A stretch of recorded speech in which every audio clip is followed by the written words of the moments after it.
तुम्हें भी नींद सी आने लगी है, थक गए हैं हम भी, चलो आज हम ये किस्सा अधूरा छोड़ देते हैं। ये शेर मुनव्वर राणा का है, जिनका इंतकाल हो चुका है, लेकिन यूपी की राजनीति में ये शेर आज भी उतना ही अहम है।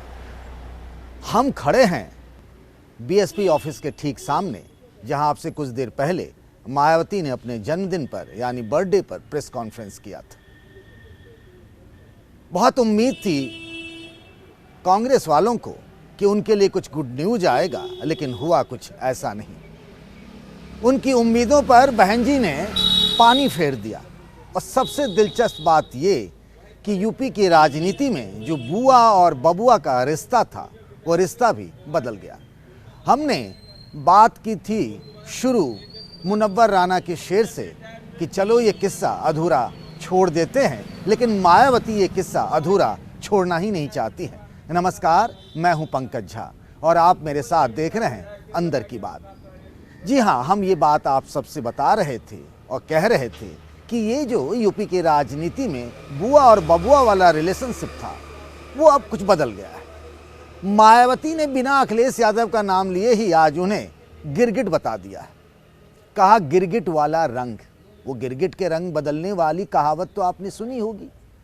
मायावती के भले ही विधायकों की संख्या 1 हो, दिन ब दिन उनकी पार्टी कमजोर हो रही हो, उनका वोट शेयर भी लगातार गिर रहा हो, लेकिन राजनीति का उनका अपना अलग ही स्टाइल है। यहाँ मैं जहाँ खड़ा हूँ उसके अगल बगल बहुत सारे होर्डिंग और बैनर लगे हुए हैं, जहाँ उन्हें आयरन लेडी बताया गया है।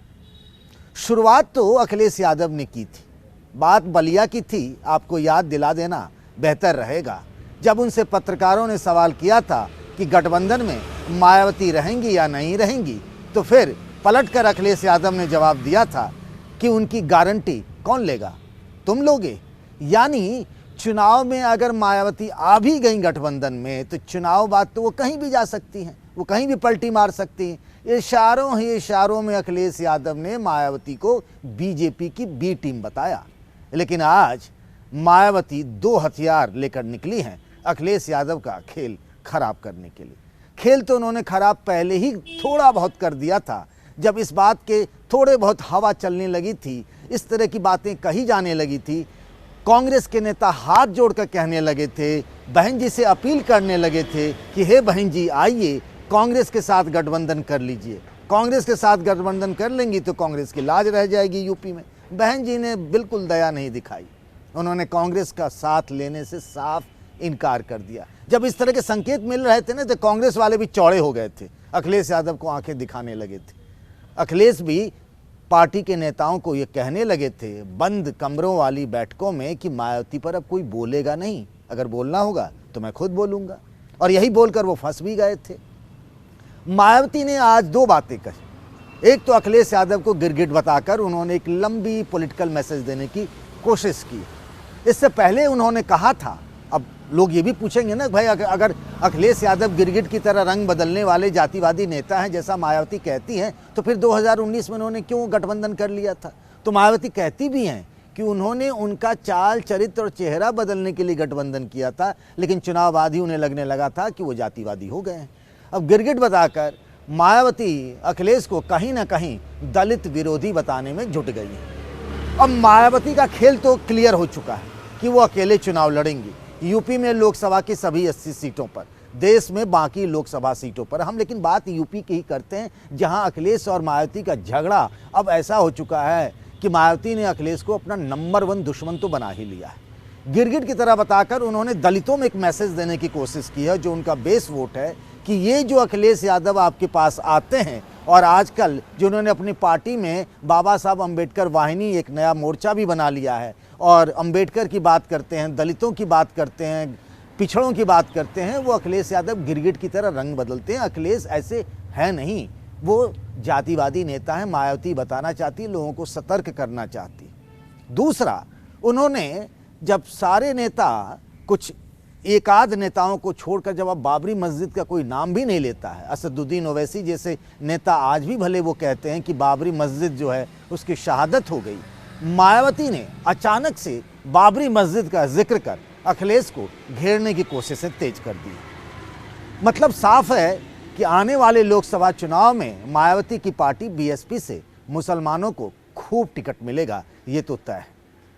मायावती अब उनका सबसे बड़ा निशाना जो है वो ये है कि अखिलेश यादव को कमज़ोर करना।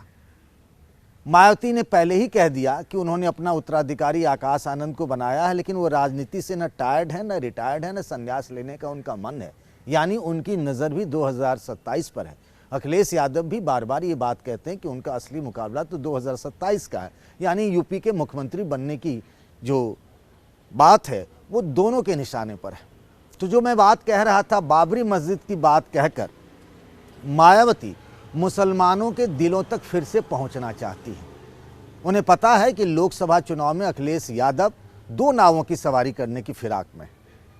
उन्हें हिंदुओं का भी वोट चाहिए, मुसलमानों का भी वोट चाहिए, और इसीलिए उनकी इसी दुखती रग पर हाथ रखने की कोशिश में जुटी है मायावती। बाबरी मस्जिद का जिक्र कर उन जख्मों को फिर से कुरेदना चाहती है, मुसलमानों को अपनी तरफ करना चाहती है। क्योंकि पश्चिमी यूपी खास तौर से देखें, जहां दलित और मुस्लिम मिलकर कई लोकसभा सीटों पर हार जीत तय कर लेते हैं, अगर वहां मायावती को इन दोनों समुदाय का वोट मिल गया तो फिर इंडिया गठबंधन में समाजवादी पार्टी का खेल खराब हो सकता है। वो कहावत सुना होगा आपने बचपन में और आज भी सुनते रहे होंगे कि चलो ठीक है, हमारा खेल नहीं हो पाया तो क्या हुआ, दूसरे का तो खेल बिगाड़ ही देंगे। मायावती अब कम से कम इसी एजेंडे पर आ गई हैं, चलो मेरा ना सही तुम्हारा तो नहीं होने देंगे। और इसीलिए मायावती ने अखिलेश को गिरगिट बताकर एक राजनीति की नई बहस शुरू की है और बाबरी मस्जिद का जिक्र कर कहीं न कहीं उनके सबसे मजबूत खंभे को हिलाने की कोशिश में जुटी है मायावती। क्या आपको लगता है कि गिरगिट बताने से और बाबरी मस्जिद का जिक्र कर देने से अखिलेश यादव को आने वाले लोकसभा चुनाव में नुकसान हो सकता है? आपकी राय का हमें इंतज़ार रहेगा। तब तक अपना ख्याल रखिएगा। नमस्कार।